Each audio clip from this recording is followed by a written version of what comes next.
Halo Sobat Kata Data, kali ini kita berbincang lagi mengenai politik dan pemilu 2024. Hari ini kita berdiskusi dengan Ketua Umum Partai Buruh, Bang Said Iqbal.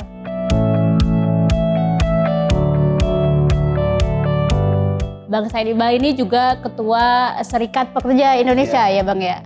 Nah, Sobat Kata Data tentu ingin tahu bagaimana Partai Buruh menghadapi pemilu 2024 dan apa saja yang ditawarkan untuk kita sebagai pemilih dan Indonesia ke depan. Bang Said barangkali bisa diceritakan sedikit karena ini teman-teman Kata Data juga mau tahu sebenarnya apa yang membuat Partai Buruh ini begitu bersemangat menghadapi pemilu 2024 ini. Ya, terima kasih. Saya Said Iqbal, Presiden Partai Buruh, sekaligus Presiden Konfederasi Serikat Pekerja Indonesia (KSPI) dan juga salah satu pengurus pusat Badan Perserikatan Bangsa-Bangsa (PBB) berkantor di Jeneva yang disebut ILO Governing Body. Faktor utama dihidupkannya kembali Partai Buruh yang didirikan pertama kali oleh Profesor Dr. Mokhtar Pakpahan SHMA MA adalah Omnibus Law. Hanya satu. Penyebab didirikannya Partai Buruh, dihidupkan kembalinya Partai Buruh di Indonesia pada tahun 2020 yang lalu, 4-5 Oktober, adalah karena Omnibus Law. Omnibus Law, Undang-Undang Cipta Kerja, adalah kekalahan politik kaum buruh. Bagaimana mungkin kaum pemodal dari mulai klaster 1 sampai klaster 10 di Omnibus Law Undang-Undang Cipta Kerja berbicara tentang investasi, kemudahan investasi, ramah investasi. Tapi di klaster 11, para pemilik modal ini, tanda petik ya, pemilik modal hitam mendowngrade nilai-nilai kesejahteraan kaum buruh. Bayangkan outsourcing seumur hidup, karyawan kontrak tanpa periode seumur hidup, tanah dirampas hak petani dan sebagainya. Dan tentu nanti bisa kita elaborasi lebih lanjut. Kalau Norwegia bikin partai sosial demokrat atau partai buruhnya Norwegia itu karena persoalan minyak bumi.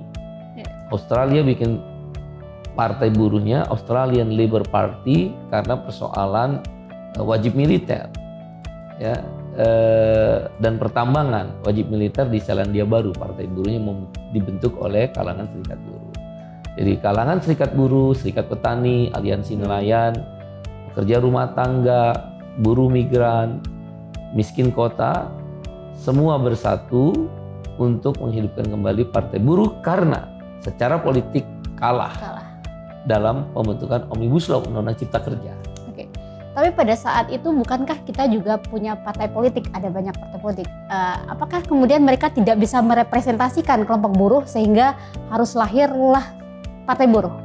Di seluruh dunia, karena saya ILO Governing Body, saya keliling dunia, ada 3 aliran partai politik di dalam satu negara. Aliran pertama dia berorientasi pada kepentingan pemilik modal atau pengusaha. Boleh nggak? Boleh. Partai liberal di Perancis, partai konservatif di Inggris, partai republik di Amerika, partai LDP liberal di Jepang. Itu pengusaha semua. Dia akan bicara bisnis, dia akan bicara kemudahan investasi. Seperti Omnibus Law pasti di sini digodoknya. Dia juga akan bicara tentang kemudahan untuk mendapatkan akses perbankan dan lain sebagainya. Yang kedua, aliran yang berasas agama. Di Eropa ada, misal Angela Merkel, Perdana Menteri Jerman yang menang sampai 3-4 kali. Dia adalah CDU, Christian Democratic Union, dan CSU, Christian Socialist Union. Dia Kristen. Ya. Begitu pula di Benazir Bhutto, dia partai agama P3-nya. Dan yang aliran ketiga ini adalah yang beraliran kelas pekerja, yaitu buruh, petani, nelayan, miskin kota dan sebagainya. Bentuknya kalau di Eropa kebanyakan partai sosial demokrat. Kalau di Inggris partai buruh, Labour Party. Di Australia Labour Party, di Selandia Baru Labour Party. Kalau di Jepang DPJ, Democratic Party of Japan. Atau kalau di Skandinavia, Norwegia, Finlandia, Islandia, Denmark, Swedia, Jerman Barat, dia adalah sosial demokrat. Kalau di Amerika Latin, Partai Sosialis Pekerja. Nah, di Indonesia baru pertama kali kita hidupkan kembali namanya Partai Buruh. Itulah dasar kenapa perlu keseimbangan di 3 aliran besar ini. Yang berikutnya, kenapa harus ada Partai Buruh padahal sudah ada partai sebelumnya? Ada 4 perbedaan dasar Partai Buruh dibandingkan partai yang telah ada. 1, segmented issue. Partai Buruh akan bicara tentang perjuangan buruh, petani, nelayan, misal persoalan upah. Nggak ada partai politik yang bicara upah. Persoalan outsourcing, persoalan karyawan kontrak, persoalan perlindungan buruh perempuan, persoalan penolakan seksual harassment, persoalan KDRT, itu Partai Buruh. Persoalan tanah untuk petani, perahu dan solar untuk nelayan, guru dan tenaga honorer yang harus diangkat, itu persoalan Partai Buruh. Lingkungan hidup, hak asasi manusia. Maka dia segmented issue. Nggak ada partai lain yang memperjuangkan agar pesangon tinggi. Nggak ada. Nggak ada yang berjuang upah. Walaupun seharusnya ada. Seharusnya ada karena dia tidak beraliran yang ketiga tadi. Dia beraliran kalau nggak agama, ya nasionalis, kebangsaan, atau modal. Tapi yang buruh kan nggak ada. Maka dia nggak punya segmented issue. Partai Buruh juga keunikannya dengan pembeda partai lain, captive market.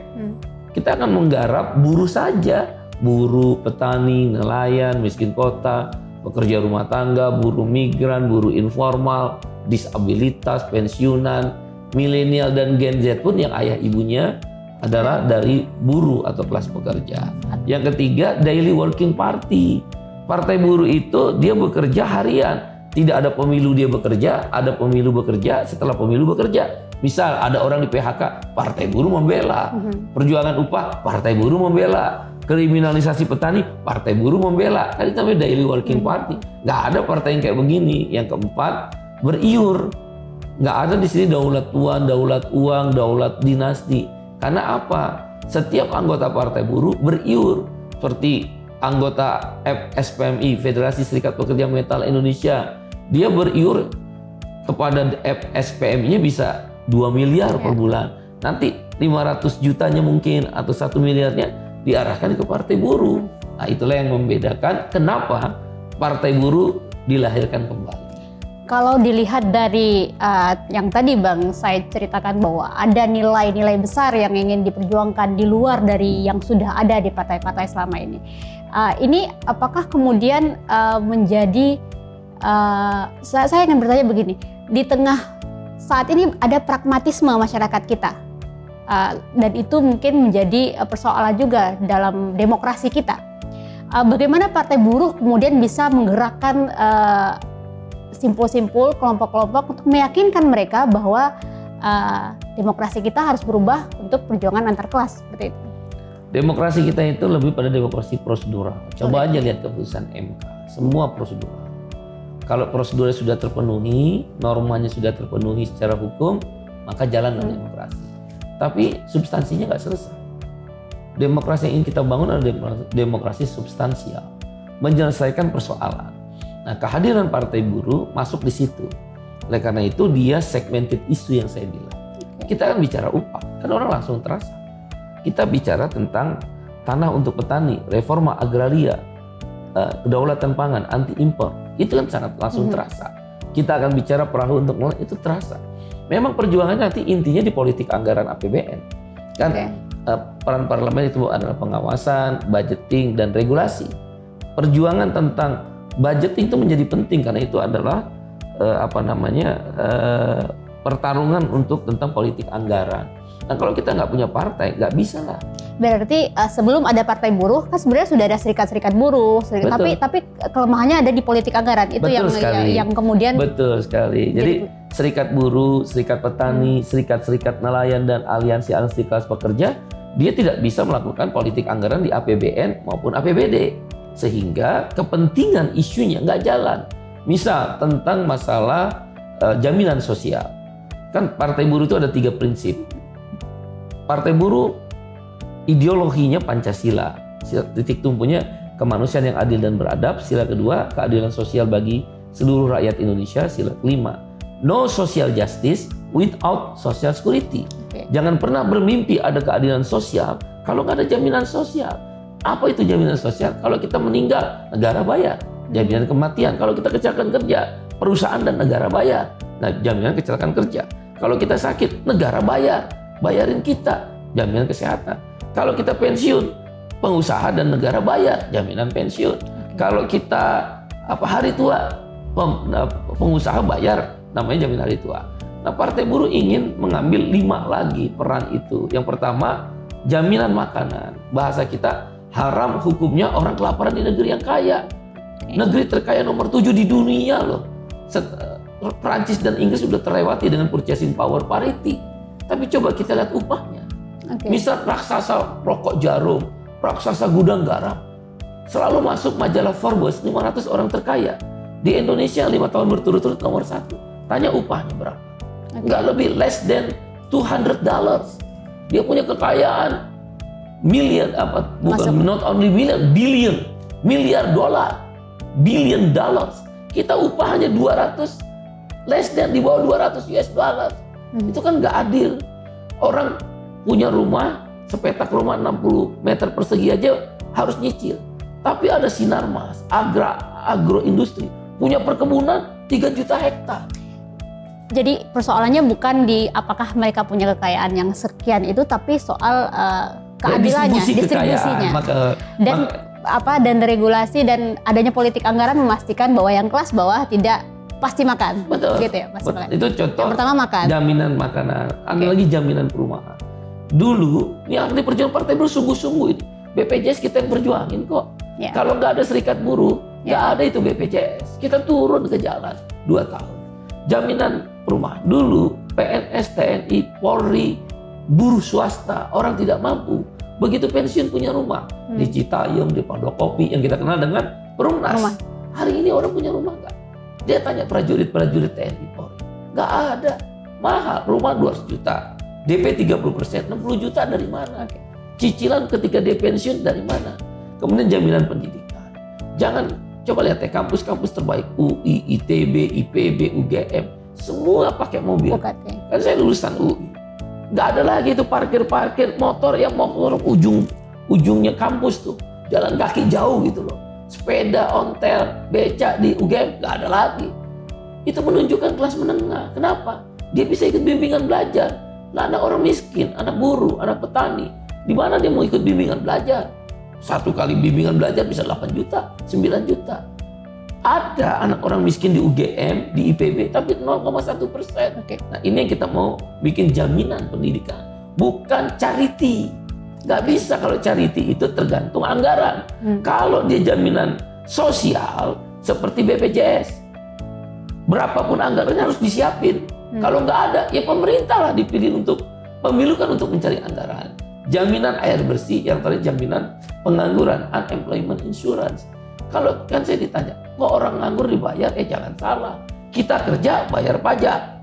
Nah sekarang kita nganggur, negara bayar kita dong, enak aja. Orang kita udah bayar pajak kok, pajak kita kemana? Nah itu sistem jaminan sosial yang ingin dibangun oleh Partai Buruh. Itu kunci, seluruh dunia sama. Nah ada 3 prinsip yang kita bangun negara sejahtera itu. 1, prinsip kesetaraan kesempatan. Jadi kalau Partai Buruh berkuasa atau masuk parlemen, kesetaraan kesempatan. Apa itu? Bahasa gampangnya gini deh, lo boleh kaya, tapi jangan miskinin gua dong. Lo boleh berobat ke Mount Elizabeth, ke Sydney Hospital, tapi juga Bonn. Jamin. Tapi kalau kita berobat di dalam negeri, orang-orang kelas bawah gratis. Yang kedua, redistribusi kekayaan yang adil dan merata. Apa? Jaminan sosial. Lo boleh dapat bisnis, lo boleh dapat tax amnesti, kamu boleh dapat pinjaman-pinjaman, kamu boleh membangun investasi. Tapi ketika kamu kaya, kamu udah punya keuntungan besar, negara maju, pertumbuhan ekonomi naik, ya redistribusi kekayaan. Bentuknya apa? Jaminan sosial tadi. Pro subsidi, kita subsidi BBM, subsidi beras, subsidi garam. Emang kenapa? Orang kita buat rakyat kok, dan anti impor. Bagaimana? Harga beras naik, petani nggak menikmati keuntungan kok, ada korporasi. Dan kemudian masuk beras impor. Yang hancur petani, anti impor. Dan baru yang ketiga prinsipnya adalah tanggung jawab publik. Segala politik anggaran itu harus diorientasikan pada publik. Jangan infrastruktur ansih. Kalau infrastruktur, betul dia mengundang investasi. Tapi kesejahteraan gimana? BLT aja semua menteri sosial kena KPK. Oke. Kalau ketika kita seperti sekarang ini harga beras naik, apakah ada subsidi? Operasi pasar berapa lama sih? Nah, itu yang dibilang tanggung jawab. Oke. Di 31 dapil. 31 dapil itu dapil DPR RI ya. Kalau DPR RI-nya dapat, otomatis DPRD kabupaten kota, DPRD provinsi pasti dapat. Karena kan dia akumulasi suara partai, bukan orang.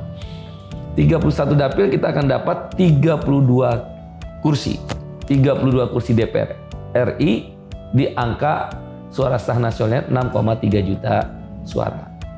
Itu mapping dulu. Kan harus ada prioritas. Kan nggak mungkin semua dikerjain partai buruh, nggak mungkin. Itu partai baru lagi. Dan keterbatasan anggaran, karena kita kan beriur tadi, bukan cukong. Nah, yang kedua, kita memastikan bagaimana cara mendapat 6,3 juta suara sah nasional. Maka dilakukanlah pemetaan berapa anggota serikat buruh dengan keluarganya. Kan itu kan captive marketnya. Nah, kita hitung ada 10 juta anggota serikat buruh, serikat petani, pekerja rumah tangga, dan seterusnya. Kalau kita pakai koefisien BP Jam Sostek atau BPJS Naker, itu satu istri atau satu suami dengan satu anak ketemu koefisiennya 1,4. 10 juta captive market suara buruh, petani dan kelas pekerja dikalikan 1,4 ketemulah suami, istri dan anak 24 juta. Udah kita ubek-ubek aja 24 juta, nggak usah yang 204 juta DPT atau suara sah nasional 110 ngapain? Jadi ini memang berangkat dari captive yang sudah dipunya oleh serikat anggota serikat, keluarganya. Kan mereka udah rasain setiap tahun diperjuangin upah. Kalau anaknya di PHK diperjuangkan pesangon atau bekerja kembali. Kalau dia outsourcing diangkat karena tetap, kan udah dapet. Itu yang dibilang segmented issue dan captive market. Artinya yang dilakukan Partai Buruh adalah memastikan serikat-serikat buruh ini tidak ke hati partai yang lain, tidak ke hati lain, tapi ini partai rumah kita, gitu ya. Kalau pemilu-pemilu yang lalu mereka ke partai lain, tersebar di berbagai partai, karena Partai Buruh nggak ada. Hari ini partai itu mereka sendiri yang dirikan kok, mereka sendiri yang inisiasi, maka akan balik, go back home. Kalau 24 juta pakai Pareto diagram, satu fishbone diagram ya, satu ilmu statistik oleh profesor di Jepang. Kalau dalam satu populasi diambil secara acak, maka akan ketemu 20%. Kalau 24 juta kali 20% udah 4,8 juta. Tinggal kita mencari untuk menuju 6,3 juta, itu adalah 1,5 juta lagi. Kan tadi saya bilang 31 dapil. Masih ada 53 dapil lagi. Maka 53 dapil lagi kalau 1,5 juta kan nggak berat. Jadi secara rasionalitas dengan menggunakan metode ilmiah dan captive market, kami optimis 6,3 juta akan dapat parliamentary threshold dengan 32 kursi maksimal. Di atas itu kita berat, nggak dari mungkin. 31 dapil ya? Dari 31 dapil dan minimal di 20 kursi DPR RI. Kalau DPRD provinsinya turunannya setelah kita mapping akan dapat 100 kursi DPRD provinsi, 700 kursi DPRD kabupaten kota, itu luar biasa. Tapi sebenarnya Partai Buruh ini kan memang Partai Buruh yang hari ini baru ikut pemilu 2024. Tapi sebenarnya kan bentuk yang sama sudah 2 kali ikut pemilu. Bagaimana situasi itu kemudian dijadikan penyemangat untuk 2024 nanti? Partai Buruh ketika almarhum Profesor Dr. Mokhtar Papahan SHMA didirikan lebih pada euforia. Pertama, kesadaran kelas buruh belum ada. Maksudnya kesadaran kelas buruh hanya ada satu serikat buruh waktu itu almarhum, tapi luar biasa ya. Almarhum telah memulai itu dengan sungguh-sungguh luar biasa. Baru hanya ada SBSI. Sekarang ada 11. Ada 4 konfederasi, 11 organisasi inisiator. Dulu cuma 1, ini 11. Dari 11 organisasi inisiator, itu terdiri dari 4 konfederasi serikat buruh terbesar. 80% buruh yang berserikat ada di 4 konfederasi ini. Ada 60 federasi serikat pekerja nasional di tingkat nasional. Ada kemudian serikat petani terbesar di Indonesia, SPI namanya. Ada aliansi nelayan, ada Jala PRT, ada buruh migran, ada Urban Poor Consortium, serikat jaringan rakyat miskin. Anda bisa bayangkan, spektrumnya meluas, kemudian jumlah anggota yang tadi saya sebutkan captive dengan 10 juta plus itu akan ketemu 4,8 juta, tinggal nyari 1,5 juta. Beda. Kemudian perbedaan yang lain, pada waktu zaman Anwar Bang Mokhtar, serikatnya belum mengiur. Dari mana dananya? Jadi tidak ada keterikatan juga. Betul, sekarang ada keterikatan dengan mengiur dan ada anggaran yang cukup. Bayangkan, dalam waktu hanya kurang lebih 12 bulan, Partai Buruh sudah ada lengkap di 38 provinsi, lengkap di 487 kabupaten kota, berarti 97% dari total kabupaten kota di Indonesia, dan ada di 4.262 kecamatan, sekitar 69% dari total kecamatan. Ini kan infrastruktur yang lebih dari cukup, ditambah dengan captive market, ditambah dengan iuran, kita independen. Nah, itulah harapan yang akan terbangun seperti pertanyaan tadi, yang kami yakin 31 Dapil akan menyumbangkan 32 kursi DPR RI, 100 kursi DPRD provinsi, dan 700 kursi DPRD kabupaten. Persoalannya adalah isu yang sama dan kemudian pemilih yang sama, anggaplah kita kelas buruh misalnya atau pekerja rumah tangga, itu kan juga menjadi isu dan yang disasar oleh partai-partai lain, terutama yang beririsan. Beberapa partai beririsan dengan Partai Buruh sebelum Partai Buruh ada. Bagaimana kemudian Partai Buruh memastikan bahwa suara mereka adalah ke Partai Buruh, meskipun tadi saya sudah tanyakan, tapi pertanyaannya adalah, hari ini kan pragmatisme, ditambah dengan praktik politik kita yang praktik politik uang, money politik dan segala macamnya. Bagaimana Partai Buruh memastikan meresonansi bahwa suara yang captive ini tetap di Partai Buruh? Buruh itu menurut BPS jumlahnya 56,4 juta, besar sekali. Kalau dengan keluarga tadi bisa 75 juta. Setengah dari pemilih sebenarnya buruh. Satu ketika 2029 atau 2034 kami bercita-cita Presiden Republik Indonesia itu dari kelompok buruh. Karena ini demografinya setengah. Coba Anda lihat Brazil, Peru, Kolombia, Venezuela, atau kalau kita tetangga kita baru-baru ini Partai Pakatan Malaysia, atau di Jepang ada Partai DPJ, di Australia ada ALP, Australian Labour Party maupun Selandia Baru. Kalau di situ demografinya buruh, menang. Tapi kita sedang memulai kembali untuk menuju ke sana. Dengan modal 10 juta anggota yang sudah merasakan kenaikan upah, sudah merasakan dari karyawan outsourcing diangkat jadi karyawan tetap, sudah merasakan petani yang tanahnya dirampas, misal di Jambi, kemana saya pergi, Serikat Petani Indonesia menjadi unsur penting inisiator Partai Buruh, sudah berhasil reclaiming, mengambil tanah yang tadinya dikuasai oleh korporasi kepada petani, itu kurang lebih kalau saya ingat 169.000 hektar. Itu kan luar biasa.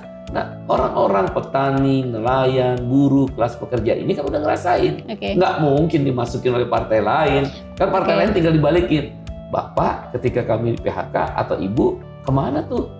Ya Partai Buruh yang ini. Iya, jadi kami tetap optimis, tapi tentu tidak semua buruh. Kan tadi saya bilang 56,4 juta buruh formal ditambah keluarga 75 juta. Maka kita main di captive aja 24 juta tadi. Dengan 24 juta targetnya mencapai 4,8 juta ditambah kekurangan 1,5 juta di 53 dapil DPR RI. Pemilu 2024 berbeda karena 60% lebihnya itu adalah pemilih muda. Kita anggap muda saja karena milenial kan pemilih muda. Di Partai Buruh apakah kemudian menyasar para pekerja-pekerja muda atau seperti apa? Di Partai Buruh ada pendidikan untuk pekerja muda. Ternyata setelah kami adakan beberapa kali pekerja muda dan untuk training, kan orang masuk kerja umur berapa sih? 19 atau 20 tahun. 20, ya, ini 20. Bisa dikategorikan Gen Z. Ambil yang naik sedikit lah, yang udah bekerja 3-4 tahun, umurnya berarti kan 24 tahun. Milenial. 24 tahun sampai dengan 42 tahun, itu orang yang kerja. Jadi disebut orang milenial itu yang buruh. Ada milenial yang bukan kelompok buruh, terutama white collar ya. Dia misalnya berusaha sendiri, dia berusaha dengan digital ekonomi, dia ada usaha marketplace, ya tapi lebih banyak buruh. Kami optimis kalau milenial dengan melalui udah hampir 3 atau 4 kali pendidikan pekerja muda, ya milenial semua. Kan orang milenial ini orang kaya, enggak buruh. Tapi juga persoalannya adalah apakah kemudian si milenial yang buruh itu atau generasi muda yang buruh itu percaya bahwa dia adalah buruh. Masalahnya kan ada denial juga bahwa ya itu kan buruh itu kesannya kan kelas bawah. Padahal sebenarnya buruh kan kelas pekerja juga. Itulah kesan lembaga survei. Dan pengamat-pengamat mereka blue collar kok. Rata-rata outsourcing dan karir kontrak. Ketika kami adakan pendidikan itu, rata-rata satu gelombang sekitar 120 orang. Tersadarkan. Iya, saya ini karyawan kontrak ya. Misal kayak jurnalis, ada yang seperti itu. Saya ini cuma kontributor, dibayar berdasarkan jam tayang, kan nggak adil. Dia naik motor udah ongkos, dia makan di tengah jalan udah ongkos. Terus itu nggak dibayar ketika hasil jurnalismenya itu tidak dipakai oleh industri media. Tersadar mereka. Buru-buru kontrak juga, walaupun secara gaya hidup tetap anak muda, cara berpakaian, main gadget, yang white collar tadi ya. Iya, tapi ketika dia sadar, kok gaji saya cuma segini terus saya udah enak-enak kerja dipecat, nggak ada pesangon, tersadarkan. Itulah yang Partai Buruh tetap optimis, milenial dan Gen Z. Gen Z sekarang. Gen Z itu kan sekitar 26 jutaan, milenial katanya sekitar hampir sama lah, 28 jutaan atau 30 jutaan. Gen Z yang 26 juta, emangnya anak siapa? Ya anaknya buruh. Berapa sih anak kelas menengah? Anak kelas menengah cuma 3%. Artinya ada ceruk. Memang cara pola pendekatannya harus beda. Nggak bisa kayak gini-gini yang berat-berat diskusinya. Ya apa kita sampaikan working class, nggak nyambung dia. Maka bisa kita adakan seminar alat reproduksi. Itu menarik buat anak-anak perempuan maupun anak-anak laki-laki yang Gen Z agar tidak terjerumus dalam pergaulan yang tidak baik. Itu menarik buat mereka. Nah, Partai Buruh masuk di segmen itu. Atau kita membuat suatu festival musik, festival kelas pekerja, drama-drama, itu masuk. Kita adakan di Kota Tua, di Jakarta, di Kota Tua, di Simpang 5 Semarang sana, itu kita lakukan. Memang belum masif. Karena persoalan keterbatasan pertama anggaran, yang kedua adalah keterbatasan kan buruh kerja, ada waktunya. Lagi sekolah, buruh udah pulang, anak-anak udah tidur. Jadi boleh dibilang salah satu pekerjaannya itu adalah rebranding istilah buruh itu ya, istilah buruh itu. Ya kita harus begitu, kalau enggak terlindas zaman. Tapi prinsip welfare state, negara sejahtera dengan 3 prinsip itu nggak boleh diabaikan. Kan saya bilang, misal gini, kamu kerja, terus ketika kamu di PHK, pesangon kamu misal kerja 5 tahun, di PHK pesangonnya dikasih 2 juta, marah nggak? Marah. Itulah gunanya Partai Buruh. Kayak gitu-gitu kan nyambung. Misal katakan kamu digital ekonomi, kan kerja dari rumah, main-main HP, main laptop. Saya tanya sama kamu, punya hubungan kerja nggak? Enggak. Hari ini kamu menghasilkan satu karya, misal 10 karya, satu karya dihargai 1 juta. Oke, 10 juta. Habis itu 3 karya kamu nggak dihargai, dianggap cacat, dibayar cuma 7. Kamu marah, dipecat. Nggak ada hubungan kerja, nggak ada pesangon, nggak ada masa depan. Jadi pendekatannya mulai beralih ke user need ya, kebutuhannya mereka sebagai pekerja apa, sebagai buruh apa. Nah, Bang Said, 2024 tidak hanya tentang pileg, karena dia juga berbarengan dengan pilpres. Nah, bagaimana pasti karena ada 4 dan 11 serikat tadi itu ada suara-suara yang berbeda, dan kita dengar juga seperti di Partai Buruh kan saya bilang tidak daulat tuan. Walaupun saya presiden Partai Buruh, saya nggak menentukan keputusan partai. Ada 11 organisasi inisiator yang kita sebut presidium. Jadi keputusan tertinggi itu setelah 2 kongres, presidium. Dan kalau melibatkan se-Indonesia namanya Rakernas. Nah, karena dia tidak daulat tuan, tidak daulat dinasti, semua biaya partai iuran. Anggota kan juga merasa memiliki. Coba-coba kita macam-macam, apa anggota kan tidak. Saya nggak mau bayar iuran. Begitu anggota nggak bayar iuran, kolaps di partai. Dia tidak daulat tuan. Oleh karena itu memang mekanisme setiap keputusan partai melibatkan 11 organisasi inisiator. Seluruh Indonesia, ini namanya rapat presidium, seluruh Indonesia namanya rapat kerja. Tidak mudah, tapi ketika diambil keputusan mengikat, kuat, itu yang kelebihannya daripada partai buruh. Begitu pula dalam calon presiden dan calon wakil presiden. Partai buruh punya mekanisme 3 tahap atau 3 step. Step pertama adalah Rakernas, sudah selesai bulan Februari 2023 yang lalu. Dan belum menghasilkan. Dan masa pencermatan, udah menghasilkan. Tapi pencermatan di 2. Pencermatan tinggal 2, yaitu Prabowo Subianto dan Ganjar Pranowo, ditambah calon alternatif Riza Ramli. Kalau ada yang mencalonkan. Kita udah mengajukan Najwa Shihab dan Said Iqbal. Cara untuk menggolkan alternatif kan kita judicial presidensial threshold dan ditolak. Ngomong kan tinggal 2. Nah, maka nanti akan masuk dalam konvensi. Konvensinya karena mereka tidak bersedia untuk debat, maka kita pilih yang soft, kuliah umum atau orasi kebangsaan atau seminar. Hari ini misal kita mengundang Riza Ramli, Rocky Gerung untuk melakukan seminar. Sayang Mbak Najwa Shihab berhalangan hadir.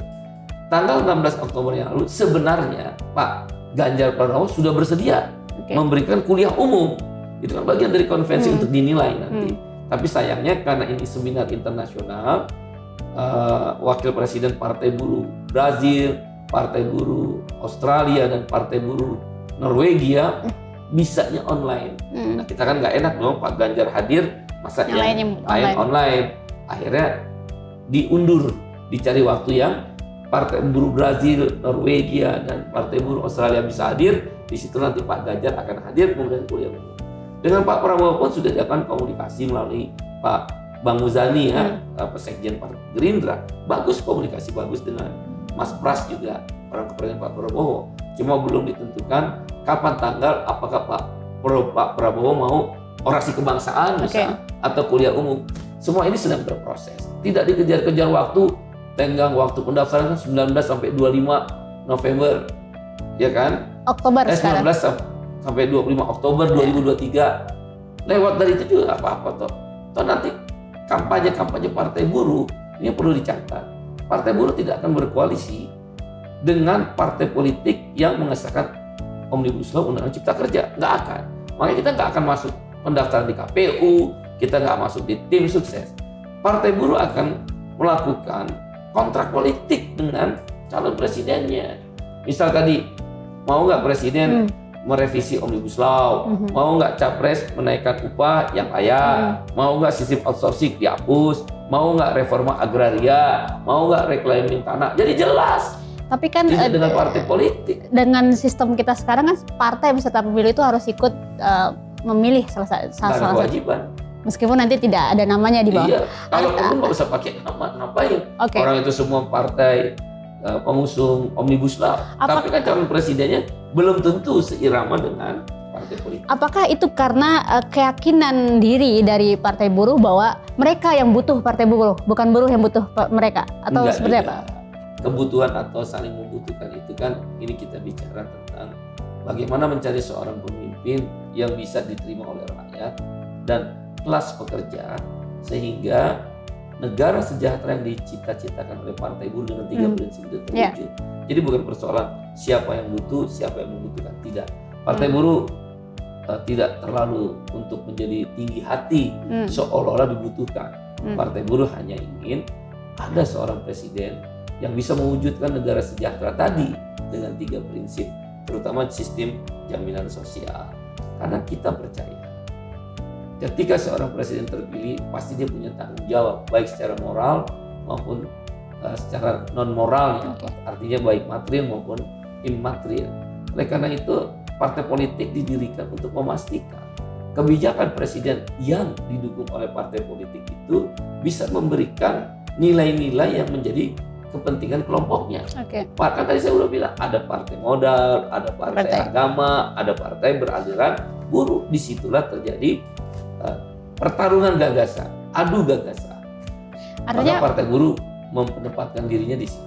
Artinya pada saat masa kampanye nanti dimulai, apakah pada saat itu Partai Buruh sudah memutuskan sikap sehingga saat tim turut langsung menyampaikan ini Pak caleg kita, ini presiden capres kita, atau tetap membiarkan itu? Berbagai kemungkinan itu ada. Karena kita kan nanti terakhirnya di rapat presidium step. Kapan itu? Menunggu dulu bagaimana kuliah umumnya Pak Ganjar, bagaimana orasi kebangsaannya Pak Prabowo. Walaupun 4 nama calon alternatif sudah tidak bisa maju karena presidensial threshold, kami akan mengadakan seminar karena kita butuhkan gagasannya. Bukan hanya sekedar seorang pribadi. Buat apa milih presiden oleh Partai Buruh tapi upah murah? Buat apa milih presiden tapi outsourcing merajalela? Tidak ada perlindungan, job security, kepastian kerja, income security, kepastian upah, social security, sistem jaminan sosial. Jadi Partai Buruh di dalam membangun partai ini tidak bermaksud tinggi hati, tapi ingin menyatakan dirinya, karena Serikat Buruh dan Serikat Petani selama ini kita berjuangnya itu kok militan, membangun sistem yang kuat, dan tidak ada daulat dinasti, tidak ada daulat uang. Demokrasi prosedural itu menempatkan uang di atas segala-galanya. Bupati, wali kota, gubernur bisa oleh seorang konglomerat dibiayai, kemudian terjadi serangan pajak. Nah, itu yang tadi membedakan bagaimana menangkis money politik di Partai Buruh, iuran. Dengan kita beriur itu biasa kok di negara-negara maju, di negara-negara berkembang di Eropa, Amerika Latin juga biasa.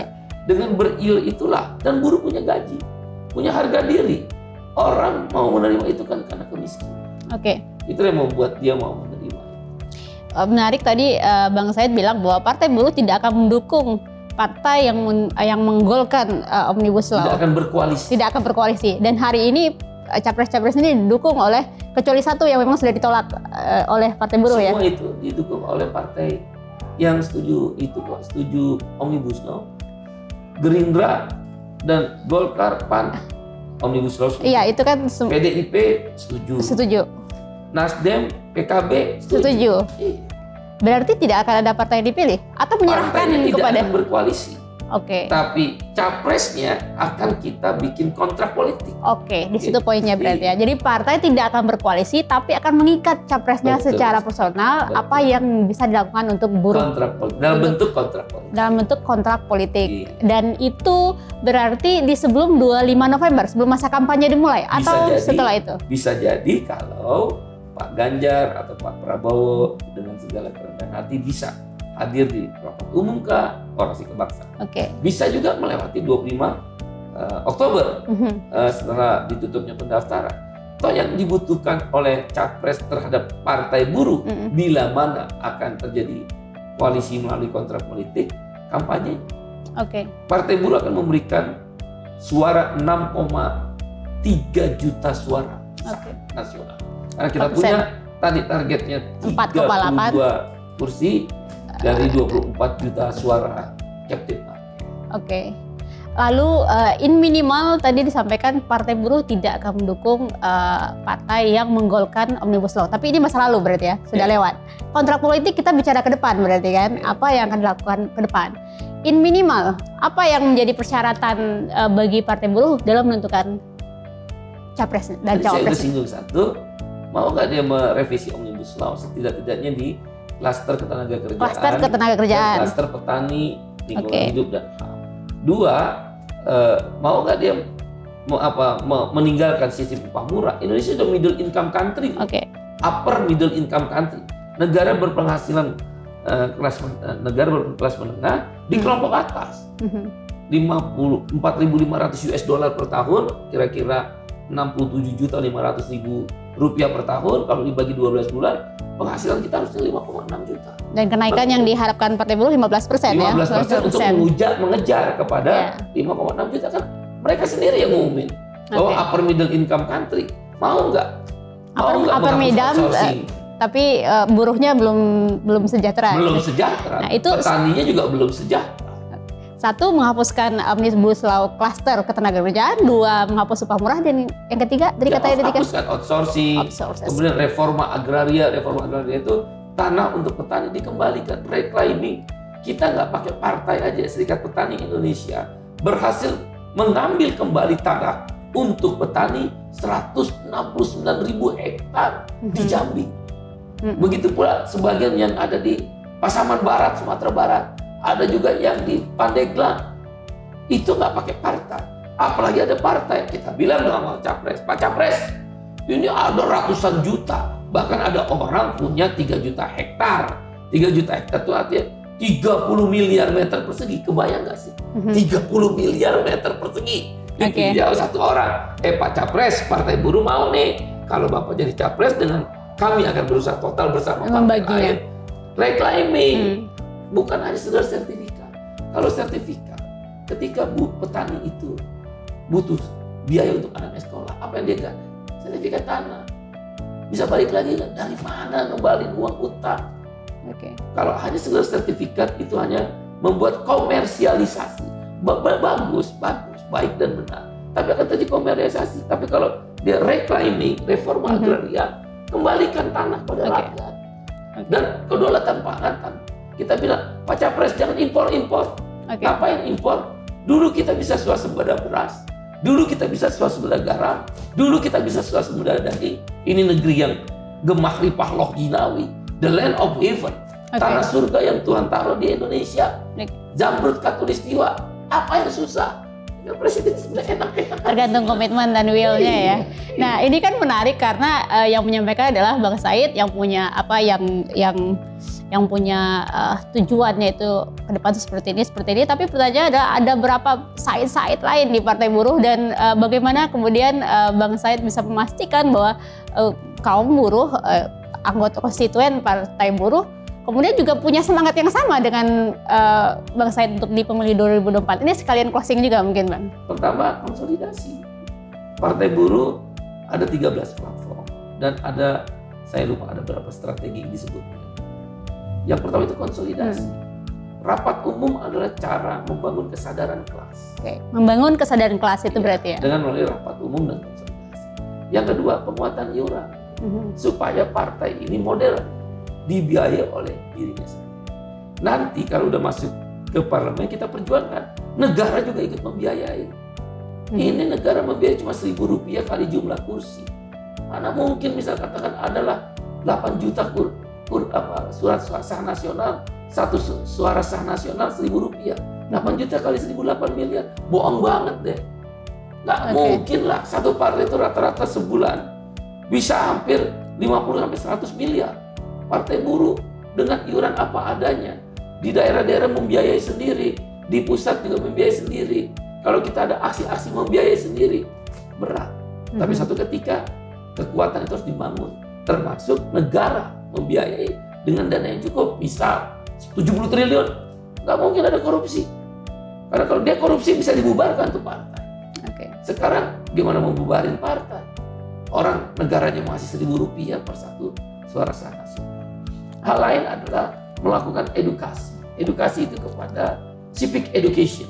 Civic education itu setiap warga negara dia harus tahu hak dan kewajiban. Hak buruh apa? Tadi yang saya cerita. Hak petani apa? Berikutnya adalah bahwa negara kita itu restat, bukan mahstat. Negara hukum, bukan negara kekuasaan. Oleh karena itu lembaga-lembaga hukum harus diperkuat. KPK. KPK itu extraordinary, kembalikan ke undang-undang lama dalam memberantas anti korupsi. Itu platform Partai Buruh nomor 2. Nomor 1 lapangan kerja. Lapangan kerja basis Partai Buruh adalah pasar sosial. Apa itu pasar sosial? Selain pasar barang dan pasar uang, ini kan kapitalistik, ya, kekuatan di kaum modal. Pasar sosial, apa itu pasar sosial? Jaminan sosial. Anda bayangkan, saya udah memperkirakan ketika Partai Buruh masuk parlemen, iuran jaminan pensiun itu jangan 3%, abal-abal.